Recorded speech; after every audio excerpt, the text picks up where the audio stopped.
Once upon a time, in a land where the sun burned intensely over vast sandy landscapes, a people lived in bondage. They were the Israelites, a nation defined by their shared lineage and faith.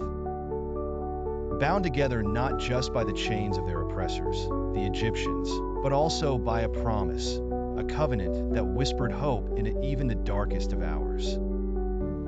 Their journey, which would become an epic inspiration for generations, began under the oppressive rule of a Pharaoh who feared the Israelites' growing numbers and consequently subjected them to relentless labor and suffering.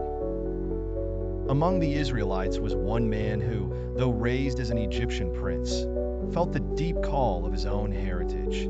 His name was Moses. As Moses walked among his people, witnessing their suffering, he felt a tug of destiny unlike any he had experienced before. This inner voice was amplified one fateful day as he tended his flock far from Pharaoh's palaces. There, amidst the rugged mountains, he encountered a sight that defied explanation. A bush that burned but was not consumed by the flames. From the heart of the flames came a voice, the divine presence of God, who commanded Moses to return to Egypt and lead his people out of bondage into a land promised to their forefathers.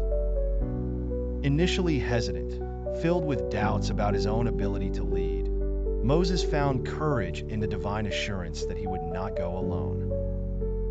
His brother Aaron would speak for him, and God's power would resonate through him. Armed with miraculous signs, Moses and Aaron approached Pharaoh with a simple yet monumental demand: "Let my people go."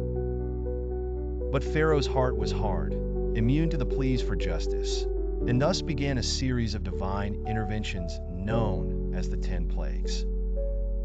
With each stubborn refusal by Pharaoh, a new catastrophe befell his kingdom. From water turning into blood, plagues of frogs, epidemics of insects and wild beasts, to darkness enveloping the land. Finally, it was the night of the Passover that broke the tyrant's resolve.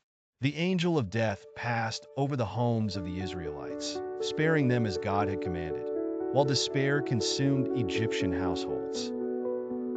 Stricken by grief, Pharaoh relented and released the Israelites. But the journey was far from over. Feeling the weight of the loss, Pharaoh's resolve hardened once more, and he pursued the escaping Israelites to the edge of the Red Sea.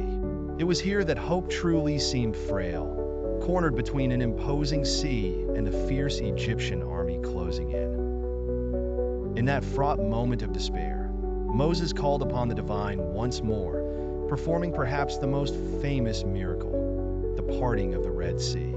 The waters rose like walls, allowing the Israelites to pass through on dry ground.